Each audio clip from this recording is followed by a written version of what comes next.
Please consider supporting Black Women United YEG for the protection and advancement of black women and girls in Alberta. You can learn more about them at bwunited.ca.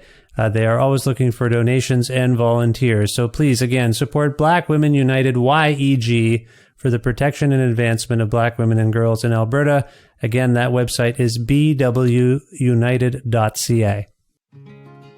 Hey, this is Trevor from Halifax, calling in to say that I support Creative Control on Patreon because I think long-form arts journalism is a crucial part of music culture, and there's simply not enough of it out there today. Vish is a master interviewer, he lands great guests, and he has his finger on the pulse of the ever-changing music landscape, both here in Canada and abroad. For all of these reasons and many more, I think you should support Creative Control on Patreon too. To make your flexible monthly donation to Creative Control, please visit patreon.com/Creative Control today. I'm Visha's wife, and I will love him no matter what you do. And now he has me on the record saying that.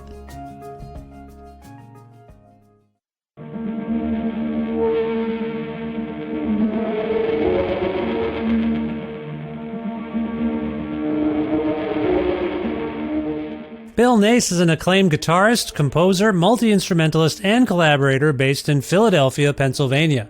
A prolific artist with a vast discography, both on his own and in collaboration with musicians like Steve Gunn, Joe McPhee, Chris Corsano, Susan Alcorn, and Paul Flaherty, and in the duo Bodyhead with iconic punk and noise pioneer Kim Gordon, Nace has recently released 2 solo explorations via Drag City Records. Following 2020's Both, on November 11th, 2022, the label brings us Nace's Through a Room, a stunning and stirring record that Nace worked on with producer Cooper Crane. Bill and I connected recently and had a fun and revealing talk about the time he spent in Jersey and Philadelphia and Western Massachusetts, and how their various music scenes and communities influenced and inspired him to play, how and when he and Cooper Crane collaborated on Through a Room during the COVID-19 pandemic, his recent experimentation with new or different instruments like the donut pipe, why he started and still tends to his own label, Open Mouth Records, how punk and jazz and other modes lead to freedom, trippy album art by Daniel Higgs, upcoming tour dates, a new Bodyhead release, other future plans, and much more. A part of the Entertainment One Network with the support of listeners like you who follow and subscribe to this podcast and spread the word about it and make flexible monthly donations at patreon.com/Creative Control, which is the primary source of revenue for all of the work that goes into this show and where you can get extra content, episodes early, all sorts of things. Patreon.com/Creative Control if you'd like to support the show with a monthly donation. Thank you.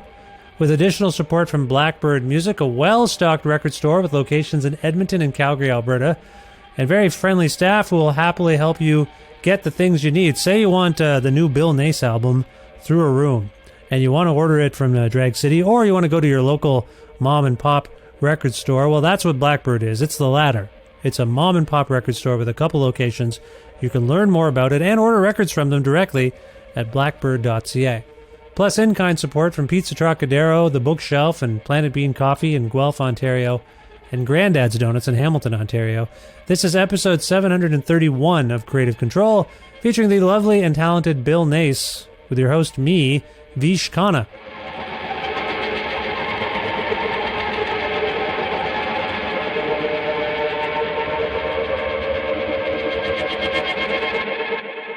Hi, Bill. How you doing?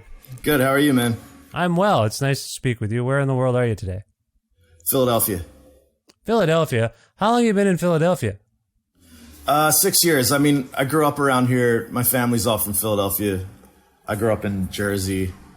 Then I left for years and came back like 6 years ago. Now, Jersey and Philadelphia, they're pretty close, aren't they? I often hear people... I grew up like 20, 25 minutes from here. So this is where I used to come in to see gigs and go to record stores and stuff.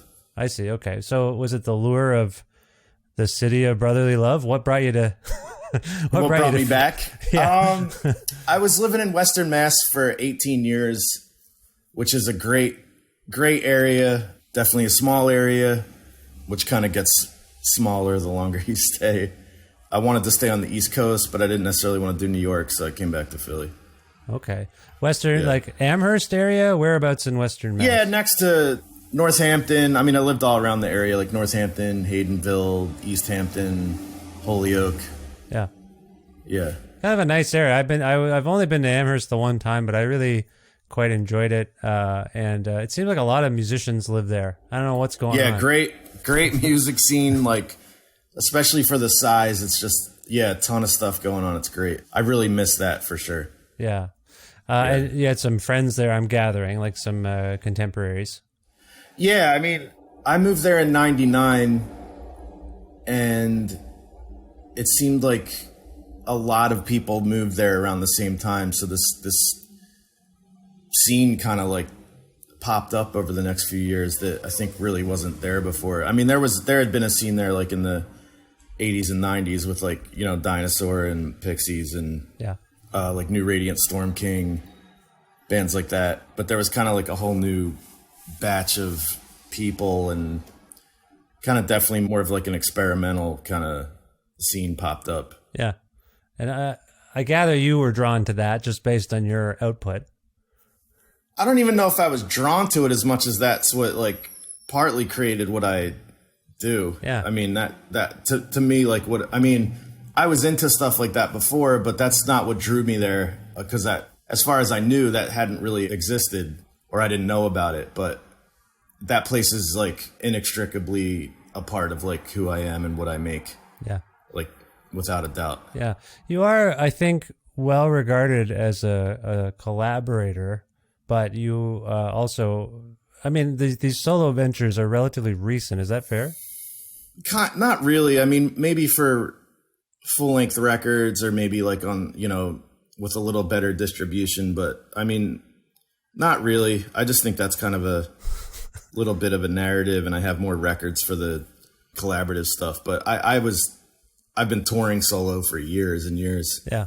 I just haven't done much with it in terms of recording, or if I did, it was like kind of small edition cassettes and stuff. So I think more maybe it's the documentation and kind of focus on it that's a little more new, but I've been doing solo stuff for a long time. That's interesting. So this is happening to you. This notion that you're primarily a collaborator has been foisted upon you, and you're quietly like, what the hell are you guys talking about? I'm making a lot of stuff by myself. Is that right? Oh, it's so unjust. No, yeah, I do. Both are true. Both are true. Yeah. So I want to commend you on this beautiful and I think haunting new record, Through a Room. Oh, thanks, man. Yeah, I was listening. Thank you. I'll tell you what, I've been listening to it a lot, and I was listening to it. I had to go to the Costco, and I had it on in the minivan. I'm a dad. I'm just going to tell you all the dad stuff I did listening to your record last night, because I got stuck in the gas line at the Costco, which I don't know if you've ever been to the Costco gas line, but you're sometimes there for like half an hour. So I never have. Good for you. You're lucky. I'll have to try it. Absolutely. Yeah. You're very fortunate. I went at an hour where I thought it wouldn't be that busy. I was wrong, but the silver lining was I just got to sit by myself in this like chamber, this man-made vehicle, and I just had your music blasting out. I wonder what other people were doing in their minivans and cars, but I had your record washing over me as I waited to get gas, and it was lovely. It was nighttime. Oh, great! It was the perfect. I've been listening to it a lot during the day. Sorry, would you? I don't know if this resonates with you. Does this feel like a nighttime record to you? Because I discovered last night that for me that might be what it is. I haven't thought about it in that way, but I mean, I think so many records are great at night. Yeah. To me, it feels a little, I guess, not linked to something temporally, because it's so, not to say it's a pandemic record. That's so kind of corny, but it's definitely, was in a certain mind state when I made it. And it was after, we were all like locked down for whatever, a year and a half, 2 years. So if that's when it's best enjoyed, that's great to me, but I wasn't really thinking about that. No, why would you be? Why some idiot like me comes and tells you that it's a nighttime record? You got to deal with that. I'm sorry, Bill. No, I love it. I've had it on at different times of day, but I just want to tell you, it really struck me while I was maybe the first time I had it on when I was totally alone as well. And there's something about the mood. I'm already of the mind that I will have a sense memory of this listening experience. You ever have that with records where like it brings you back to like a time you heard it? Totally. Yes. I love that. Yeah. Yes. So what I'm saying is sure. It's been less than 24 hours, but I now associate your record with me just being in that van. It's getting colder here in Edmonton, and there's just something. Sorry, I'm just telling you too much about my own experience. No, it's great. I love it. Yeah. I would, we could just talk about your experience the whole time and I'd be happy with that. So let me ask you this, though. In your recollection, did you primarily make this record at nighttime? I know I don't want to dwell on this too long because I'm probably barking up the wrong tree, but there's something about the mood of this record that speaks to that loneliness. You're talking about the pandemic, but I feel like as the day goes on and the sun goes down, it just feels a little cooler, a little more loneliness starts to, isolation starts to set in depending on what you're doing, I guess. But I hear that a little bit. I hear a little bit of someone making something potentially on their own and having it just them and the sound. You know what I'm getting at there? Yeah. It wasn't made mostly at night. It was about, I think it was about maybe 10 or 11 days, and Cooper, who I recorded it with, we recorded it at my practice space and then we mixed at my house. Okay. And my aunt lives down the street, so I gave him my place and I'd stayed at my aunt's, and I would come over at about 11:30. We'd have a coffee, and then about noon we'd hit it and go till about 11 or 12. And we did that for like 10, 11 days. So wow.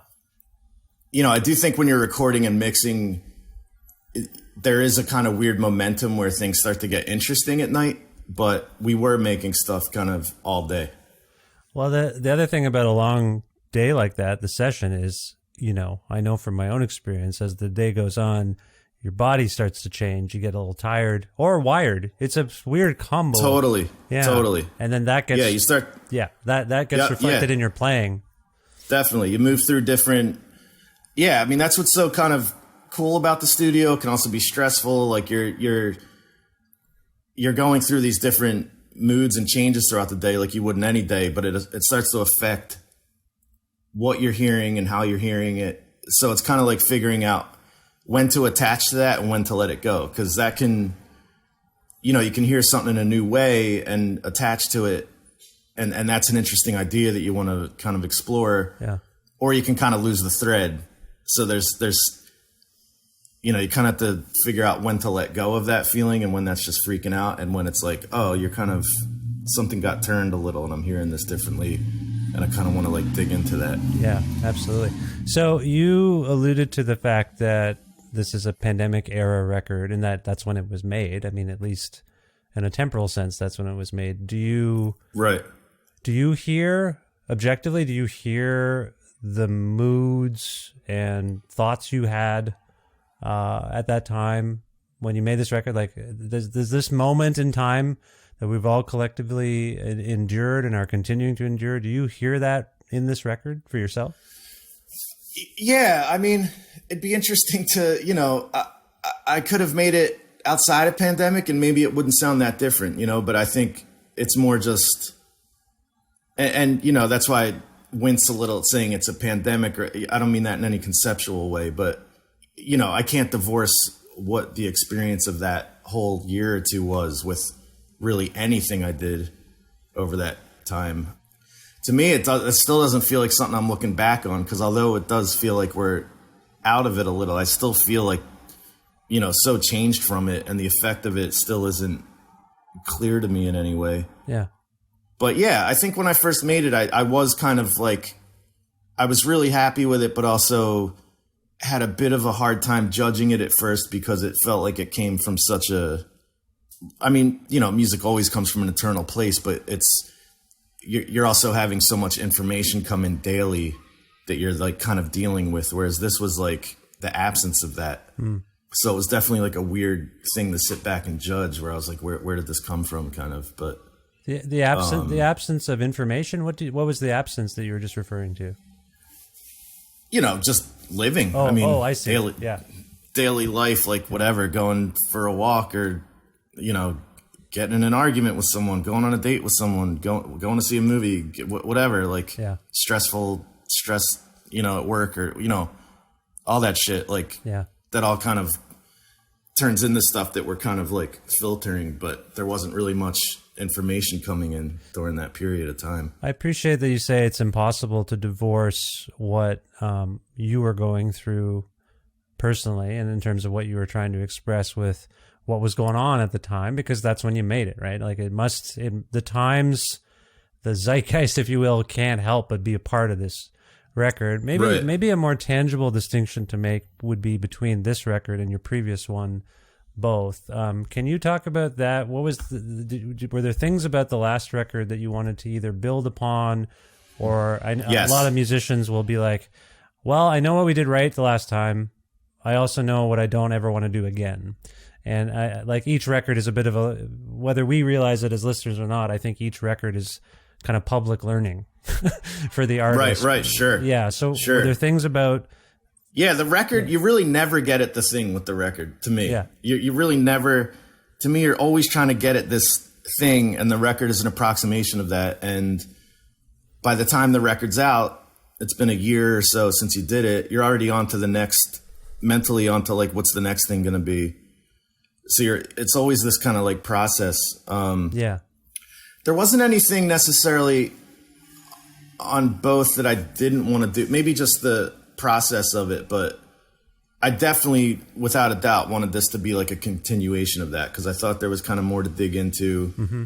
Both was more like, I think I wasn't totally sure yet what I wanted that to be. So that was recorded, all the bass of that was just recorded live, and it was like a normal, how you would approach a normal live recording, like trying to get good takes.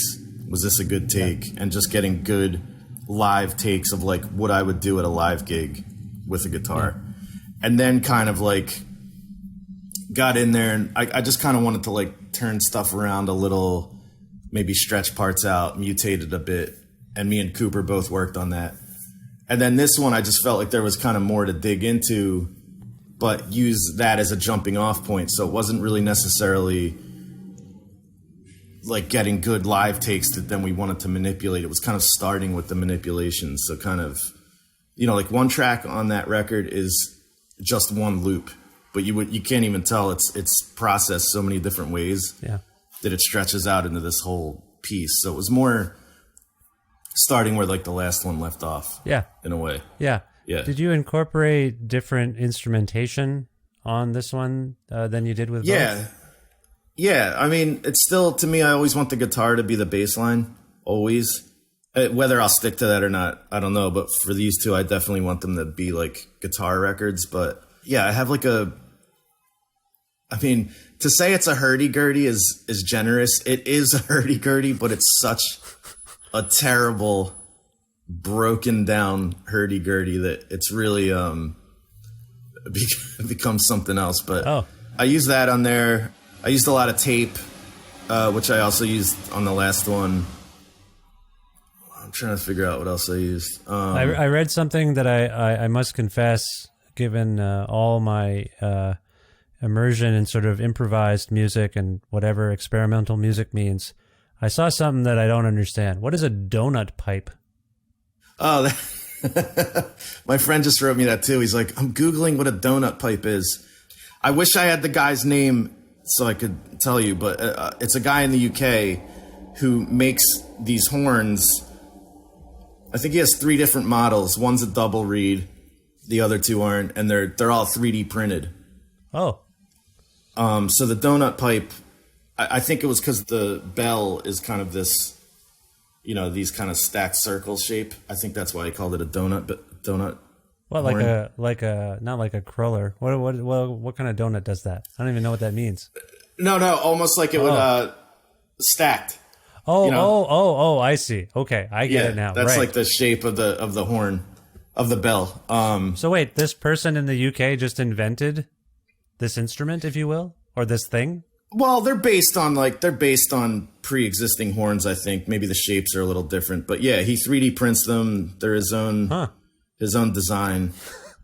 So how did you come to hear tell of a donut pipe? I can't even remember it. Remember beginning of pandemic, it's just like, oh, it's just you and your computer.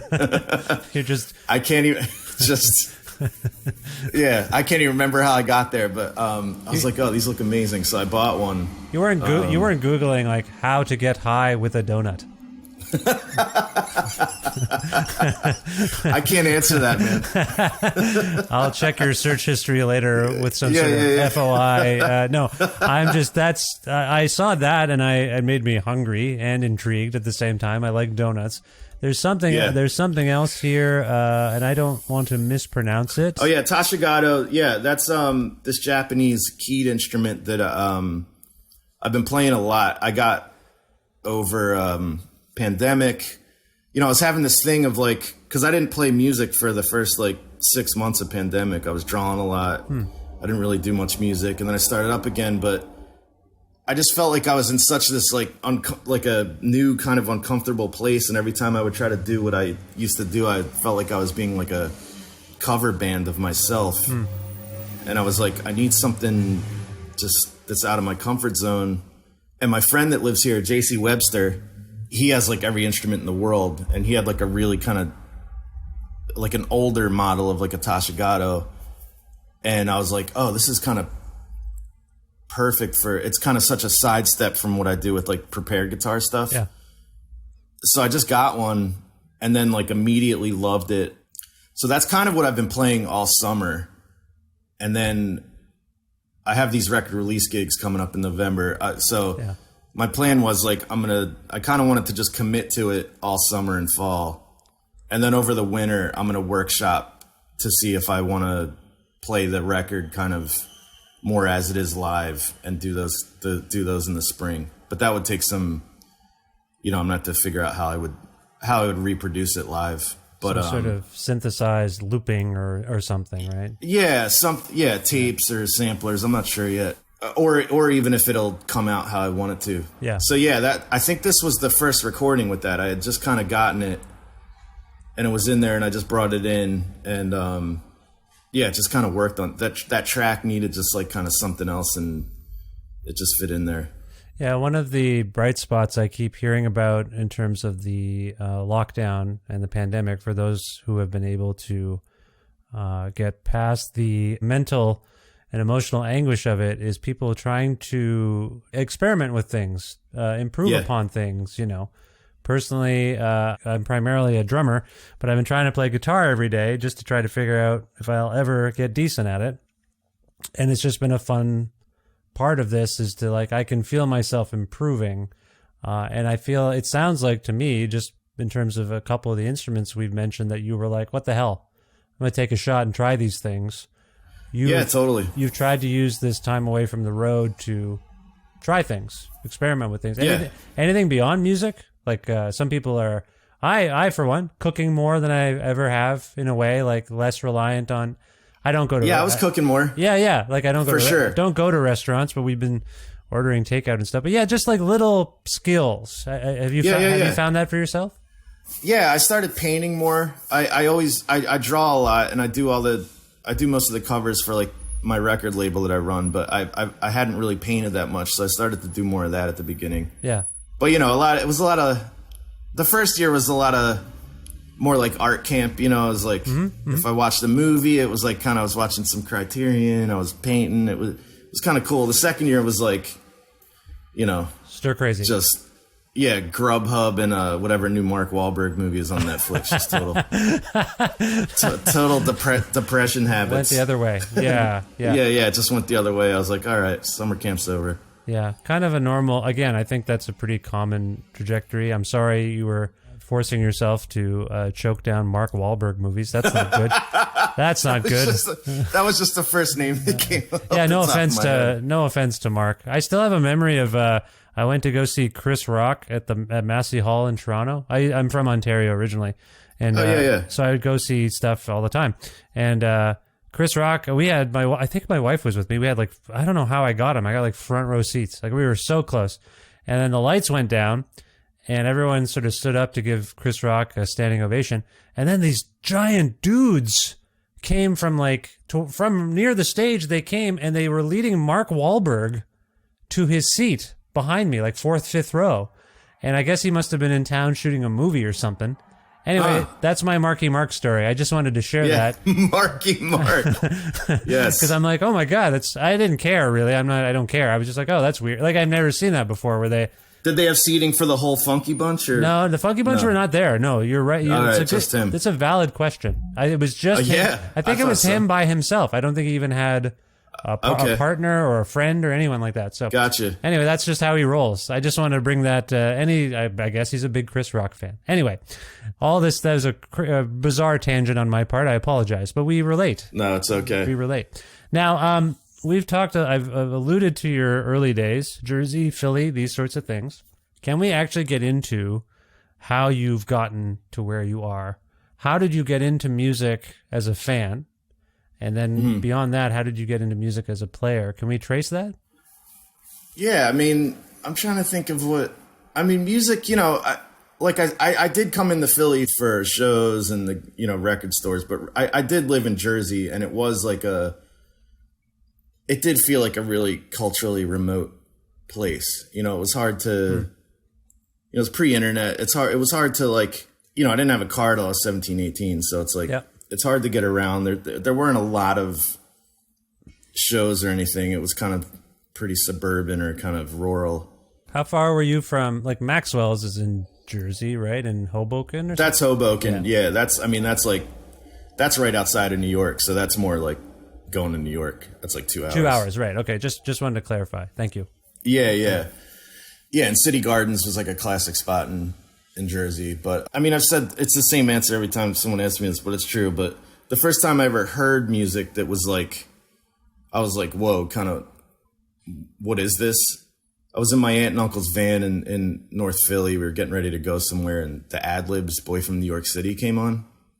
And I remember just I can still, it was kind of like what you were saying earlier. I can still remember that moment. I was a child, but it was a real, something kind of, the doors blew open. But it took a while from that and being interested in music to even thinking that I could play music or, I think all my goals along the way with this have been small. It was first it was get a guitar or get a bass. I started on bass. And then it was getting a band and then get a show. I think we played a pizza parlor in Jersey. It's all kind of, I don't think it really was until I got to Western Mass that the idea of really doing it in a real committed, serious way kind of occurred to me. It was always something I wanted to do.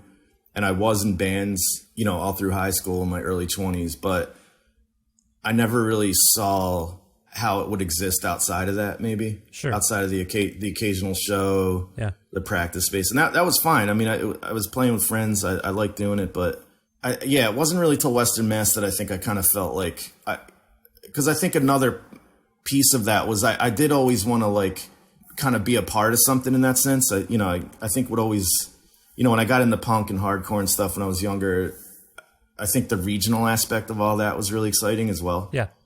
So I think just kind of just being a part of something and having a context, which, you don't really have that either if you live in a kind of suburban neighborhood. So that was kind of a huge thing for me. And then I think from there, I started doing the label because there were all these great bands in Western Mass that weren't really being documented. So I started doing the label, started doing show, and then it kind of just starts to snowball a little.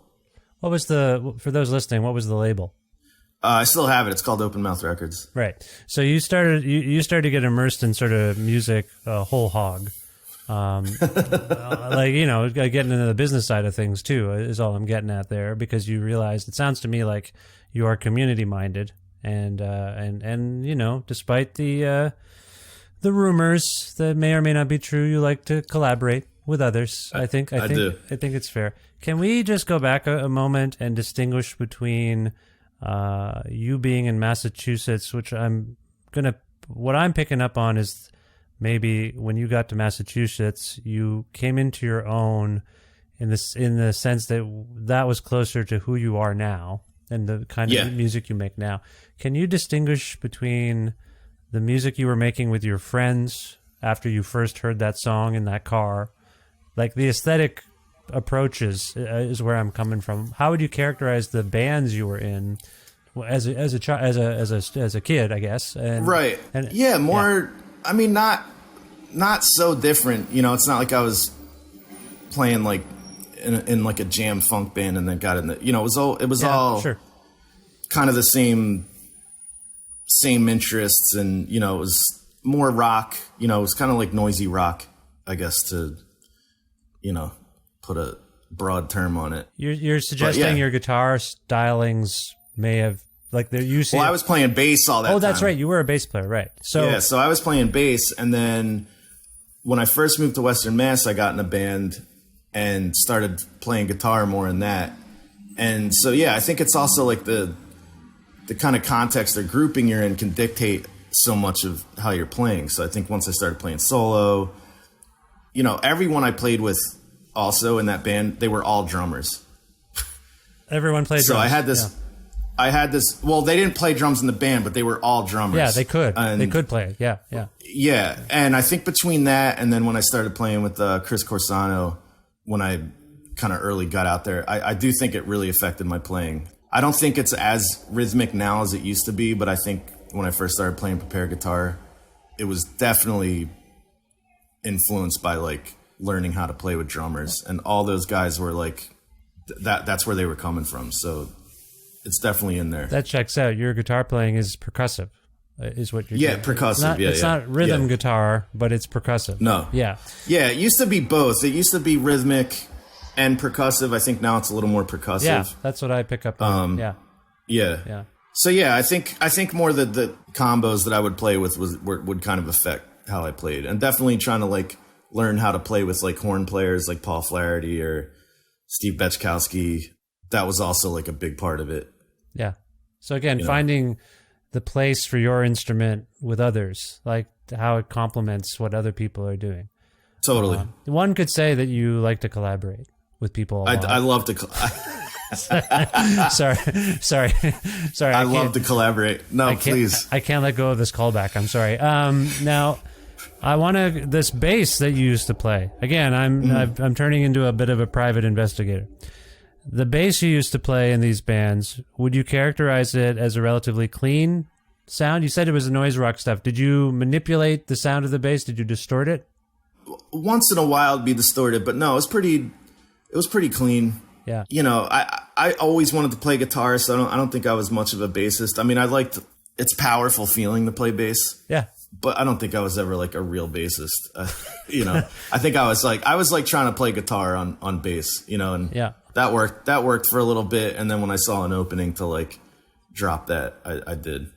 The reason I asked this somewhat odd question is because you are renowned as a prepared guitar player and as someone who manipulates the sound of a guitar. Like, for people checking out your new record, I'm sure some of them are like, I don't even know what is making this sound. And there are times, like, I tried to kind of enumerate some of the instrumentation that you're incorporating here, because my ear is trying to pick the things out. And there's things here, like I said, I don't even know what a couple of them would ever sound like. I just know them because they're written down here in the information that I was provided. But I actually couldn't tell you what some of the donut pipe or what they actually sound like. Anyway, my point is, I remember being a kid, the first guitar that ever entered my home, somehow my friend in like junior high, Nigel, begrudgingly had to take music lessons, and he had a guitar, so he loaned me, and I don't know how it happened. I was like, oh, I'd like to try that. He's like, you can just borrow it. I think he just wanted it out of the house because he didn't want to do his lessons.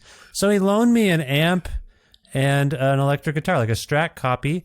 And I remember not knowing what to do, so I whacked at it. I just before I knew what Sonic Youth or whatever, I didn't know what was going on. I just sort of was, and I turned the gain on. That was the thing. To turn the gain on an amplifier for the first time as a kid, I still remember this. Like, holy shit, like, what is this thing? So all I'm getting at is, you must have had a moment where you realized it's not just plugging it in and playing it clean. I can actually do stuff to this thing, and this, I imagine, opens up a whole world for you. Do you have a sense memory of that? Because I feel like it's a really key part of what you do now. Oh yeah, for sure. I mean, you know, I think that's such a great I'm sure everyone who's got a guitar, that's like an early experience, is just plugging it in, cranking it, and just kind of banging on it. And that's what's so cool about guitar is it's like, you know, it is really, it's limited in one way, and in another way, it's just so expansive. And, you know, and you can get it fairly, you know, you can get a pretty cheap Strat copy and a little shitty practice amp for fairly cheap, you know? Yeah. So I think just that kind of joy of just being, you know, it's not like a sax or something where you're like, I can't get anything out of this. It's pretty immediate. You can turn that thing on and be like, whoa, this sounds, I'm getting sound out of this. Okay, it's happening. Yeah. So I think that is just kind of a built-in experience with the instrument for me. But I guess I did kind of, when I started learning guitar, I kind of was doing both simultaneously, like learning chords and like modes and all this stuff on one hand, but I really was learning the kind of unplaying it at the same time. I didn't really learn all the basics and then kind of peel that back and unlearn it. I really did kind of do both at the same time. So I do, like, I don't think I have like that kind of, like, to me it's just, that's all part of whatever you need to get out of it. Like if you need to play the G chord and that's what you get out of what you need in the moment, cool. Or if you need to, like, you know, throw it against the wall, then that's cool too. Like I didn't really have I didn't learn like classical finger picking and then get into like noisy stuff and be like, oh, I'm going to stick some metal on this. And I wasn't like attached to either one more than the other. You know, I was learning them simultaneously. But when I first started getting into that, really as like trying to maybe learn some techniques with it or like fine tune it more than just kind of hammering on it, was this guy, John Trzynski, that I still play with. He plays drums. He was in that quartet I told you about. He's an excellent guitarist, also an excellent drummer. He has a great duo with Steve Gunn called Gunn Trzynski Duo. Mm-hmm. We actually just finished a trio record, but I've known. Oh, nice. I love Steve. Yeah. Steve was on the show.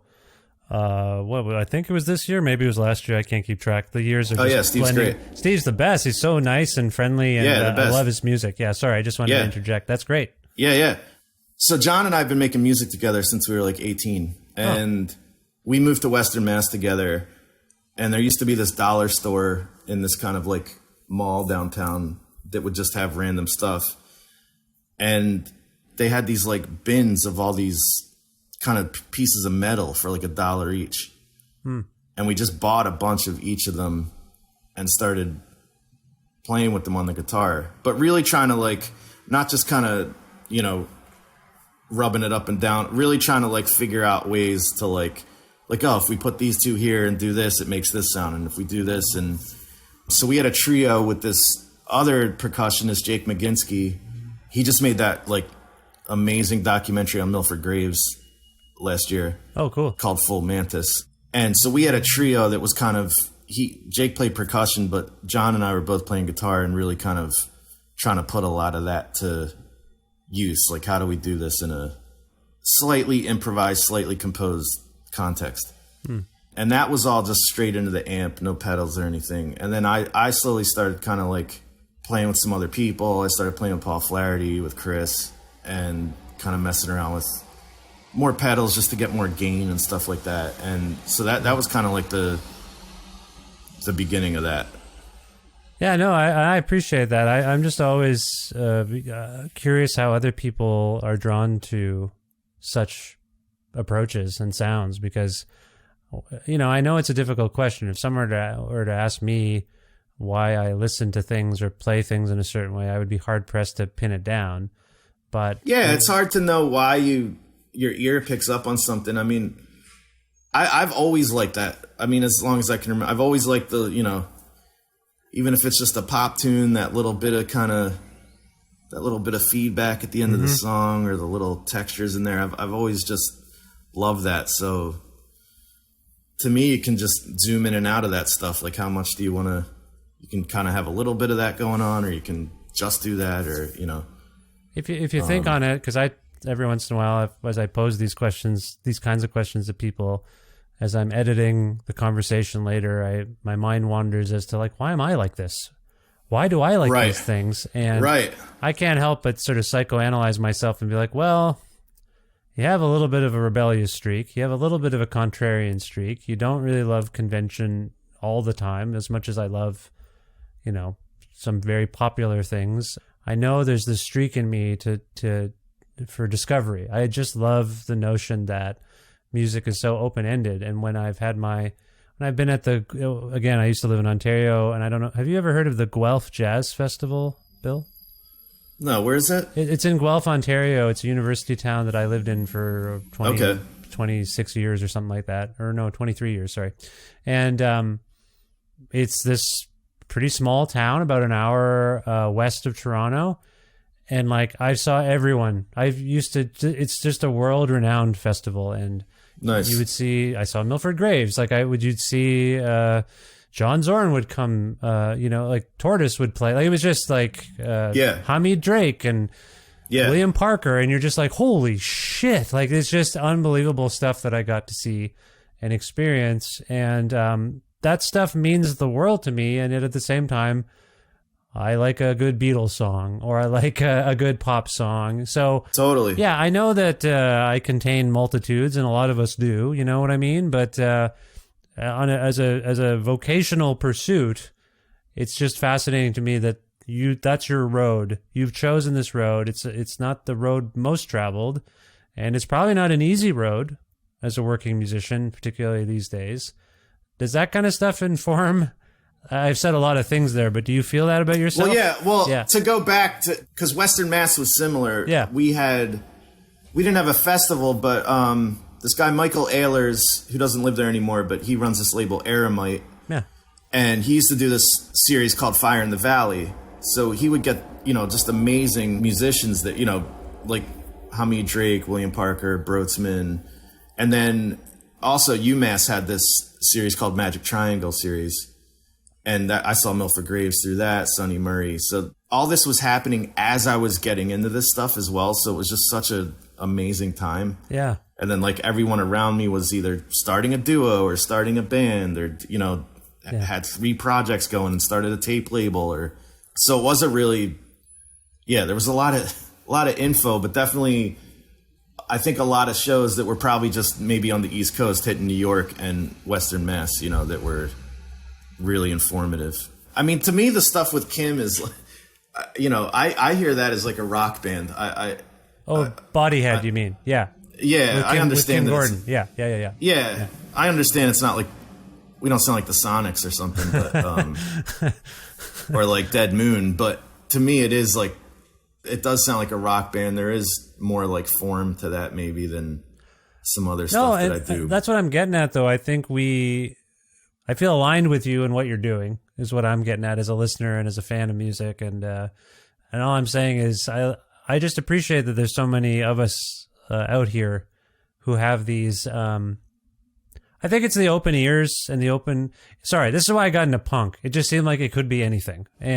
Yes, exactly. That's why I got into punk. Yeah. Yes. And when I would go to jazz or improvised music festivals, that I was like, this is a punk fest. This is my idea of a punk festival. I totally agree. Yeah. I totally agree. And that's what, when I was younger, I got really into hardcore and punk, but, I really didn't like whatever the current iteration of that, like Jersey hardcore. Yeah. And I really just didn't relate to whatever that current version of it was. Like I was buying old stuff that had already happened. I loved it. So I kept trying to like find, like, where could I find that energy in other places? Oh man. But that was kind of the initial impulse, was like, to me, anything that I kind of do still comes from me getting in the punk and trying to figure out what that was for me and trying to kind of like find that energy or that feeling, of when I first heard that, more than like any kind of strict like aesthetic or genre or whatever. But it is like, that was kind of that's still like the impulse. I mean, when I was playing in post-hardcore bands in the mid to late 90s, certainly looking back and listening back to them, I hear the influence of my favorite bands like Shellac and Fugazi, but I also have sense memories of driving to those shows and listening to, I would go to the library and borrow there was a live Thelonious Monk and Miles Davis, I think, double record or something. Like I think it was just, they were both playing Newport or something. And I dubbed it, don't tell the library, but I taped it. And then, so I would drive and just be listening to that, and then hearing the Low End Theory by Tribe Called Quest or Introducing by DJ Shadow changed the way I drummed. Like, right. And I would bring that to the practices more. And all I'm getting at is that rebellion and that open-eared jazz was just very important to punk. And all I'm getting at, I'm sorry, this is not mind-blowing stuff, but for me, it was, they were all part of the same, who gives a fuck? Like, we can do what we want, and it's freedom. It's just total freedom, without being like rap rock about it and being, glomming onto something. It just felt like what I appreciated about all of the music that I've talked about is the freedom that I heard. And sure. And that's, I think, that's what I hear in your music. Yeah. Freedom, cool. freedom, Good. just like a liberation to do whatever you want. And yeah. That's what I was trying to, sorry, I didn't have a real question earlier, but that's what I was trying to get. Okay. That's what I was trying to get at. I feel like you were drawn to people who exhibited and influenced you to be like, be free, just be yourself. Yeah. Yeah. I think a lot of, genres are split like that. There's people that will make something that's kind of like, do what you want, go beyond this, be free.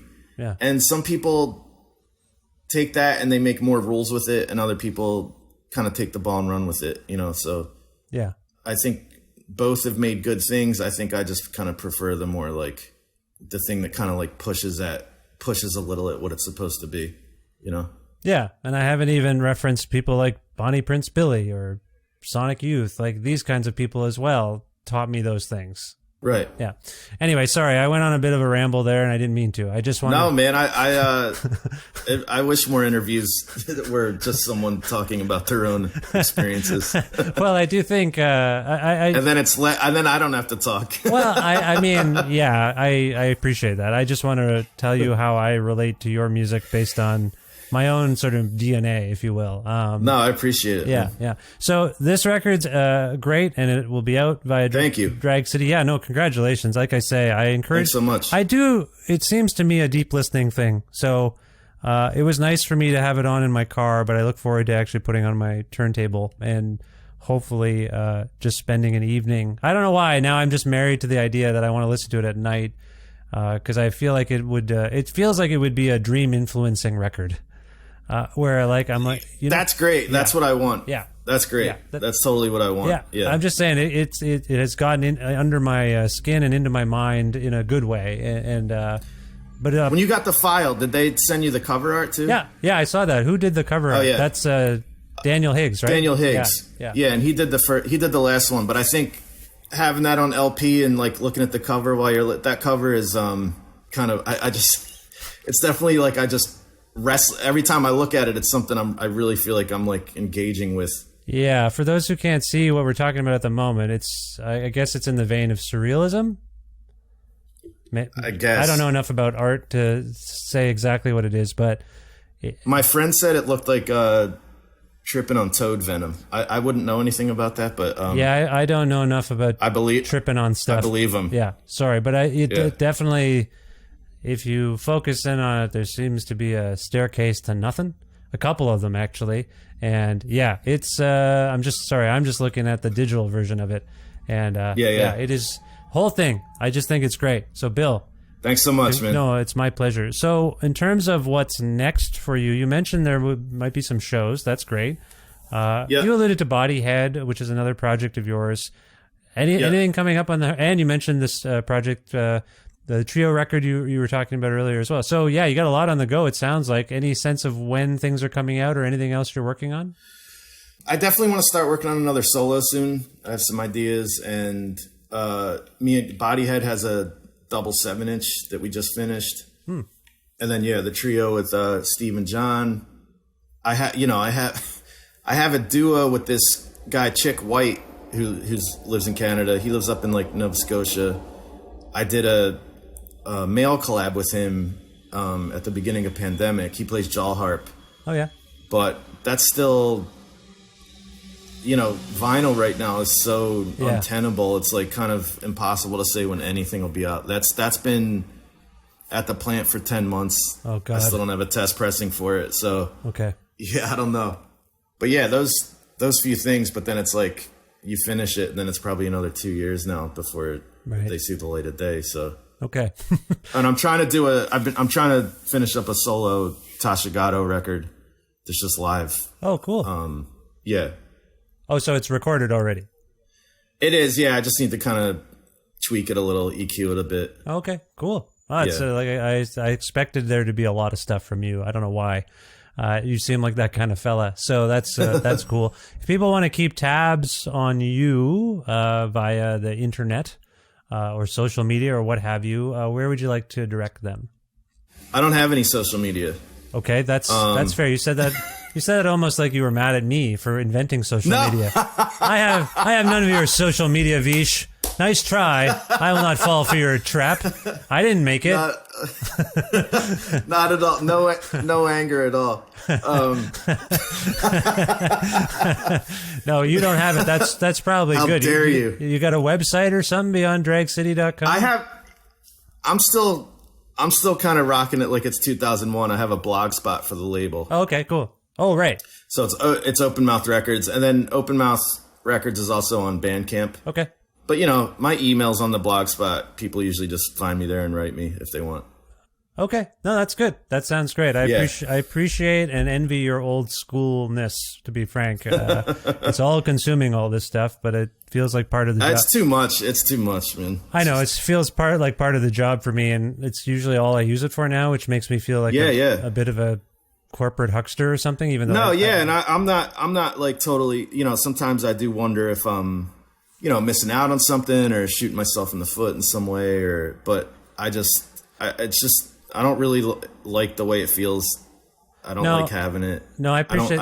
I think there are musicians of, let's say, your ilk who are looking at it as a creative challenge and not doing the conventional stuff. And they come up with because they're just interesting, inventive people, they're doing stuff with the various forms in a kind of subversive but interesting and effective way. Like they promote their weird records, but I always think they're, and I'm generalizing, but I always think they're vaguely making fun of the platform, but also utilizing it in a creative way.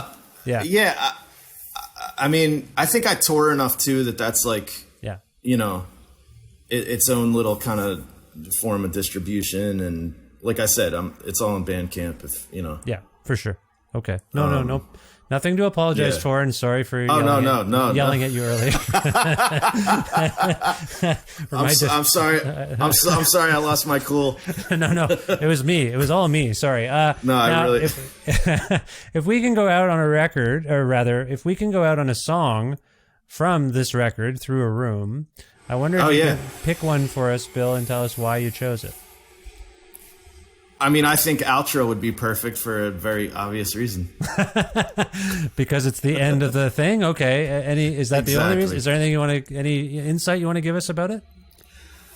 I do think that, I don't want to, sometimes putting a fine point on these things like ruin it. I do think there's something to me that sounds like a little oddly hopeful in that track, which wasn't even intended, but it's just like get that same feeling each time I hear it. Oh, okay. So I do think in that way it does work as a good ending to the record. Yeah. And also I think, after my outburst about social media, I think it'd be a nice. Well, I appreciate it too, because when I've had the record playing in the house, at least my son has kind of given me a look that suggests that he feels like, for all the things we listen to, this record seems a little ominous. I don't take it that... How old is he? They're 11. My daughter's 7. Yeah. Okay. Yeah. So they hear, and I've talked about this before, but because of this work and other work I do, they hear new records constantly on a cycle. Like I get through one, have a chat, and then I'm on to the next one. And if I'm lucky, I can go back. And the ones they really like, the whole family likes, they come back. They don't ever leave. But they just, they understand Papa's working, He's got to listen to a record a lot and then be prepared to talk to someone. Anyway, I've gotten that. Levon hasn't said anything, but I get the impression he's like, huh? What's happening right now? It's a little like... Yeah, a little more. What are some of the ones they really like that keep coming back? They like the new album by the Beths, this band from New Zealand. I got the impression they like the new Archers of Loaf, but my son has recently been like, I don't know if I like that, Papa. They like, what else? Juliana Riolino. There's just been a few. Sorry, I'm just citing some recent No, it's ones. cool. Yeah. A lot of exposure. Hammered Hulls, which is a new record out on Discord. Alec Mackay. I saw them here. Oh, you saw them? Oh, that's awesome. Yeah. So there's a spot across the street from my house that they played, and it was Oh, cool. Yeah. So they like. I was surprised by that one because it's a little antagonistic, but they really. I keep forgetting that that's what they like. They like a little edge. Yeah, 11. Yeah. Yeah, he wants some edgier. They want some edgier stuff. So all this to say, all I was getting at is I think it's nice. I don't find it ominous. Like I say, it stirred something different in me. It definitely has a vibe. But all I'm getting at is it's nice that you feel like Outro sends the record out on an optimistic note. I think that's nice. Yeah, cool. Cool. Yeah. So let's hear that now. This is Outro by Bill Nace from his excellent new record Through a Room, which is available via Drag City Records. Bill, this was honestly a great pleasure for me and an honor to have you on the show. I really appreciate it, and I wish you the best luck in the future. Thanks so much for having me, man. I appreciate it.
Well, very special thanks again to Bill Nace for appearing on this, the 731st episode of Creative Control, which is part of the Entertainment One podcast network and is available wherever you get your podcasts. If you can't find an episode that you've heard about and you're searching for it and you don't know where it is, or if you want to learn more about me and sign up for my monthly newsletter, please visit vishkhanna.com. All the info you need is there.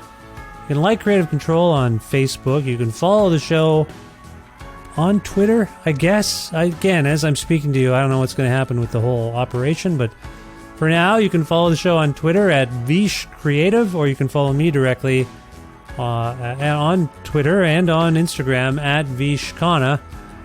I am currently, as I'm speaking to you, verified on Twitter. I don't even know what this means. They're taking away all the stuff? I don't know what the hell's going on over there. It doesn't matter. Anyway, there's that stuff. You can also visit patreon.com/creativecontrol to make a flexible monthly donation. that revenue sustains this podcast. Now, $6 American, roughly $9 Canadian, I am now realizing, or more a month, grants you access to exclusive content. Some of this includes me dipping into my audio archives and sharing old things from my past that precede this podcast with you. Sometimes I have a little bit of bonus time with a guest. Not often a huge amount of time. We do a little segment or something. Anyway, you get all that sort of stuff at the Patreon. You can also, if you want a Creative Control t-shirt, just message me and I will get you one while supplies last. Again, please support the show on patreon.com/Creative Control. It would be lovely to get your financial donation. It would be lovely if those donations amounted to so much money that I could just do this all the time. That's the goal, just like everyone. Anyway, you know what I'm saying. Patreon.com/Creative Control. Thank you. Speaking of thanks again to the fine Alberta record retailer Blackbird Music, which you can learn more about and order things from their website, actually, at blackbird.ca. Also to Pizza Trocadero, The Bookshelf, and Planet Bean Coffee in Guelph, Ontario, and Grandad's Donuts in Hamilton, Ontario, for their in-kind support for this show. Thanks, as always, to my old friend Jim Guthrie. You can, Jim, he lends me some music that I use on the show, and you can learn more about Jim at his website, jimguthrie.org. And finally, thank you so much for listening to this episode with Bill Nace. I hope you will check out Through a Room, which will be available, if it's not already, it should be available soon via Drag City Records. Please subscribe to or follow this podcast. That helps. Tell your friends about it. Ask them to do those things because it's so good. You like it so much. And otherwise, if you can help spread the word about it on whatever social media platforms still exist, that would be helpful. Listen, you've been great. You are great. Thank you so much. I will talk to you soon. Bye for now.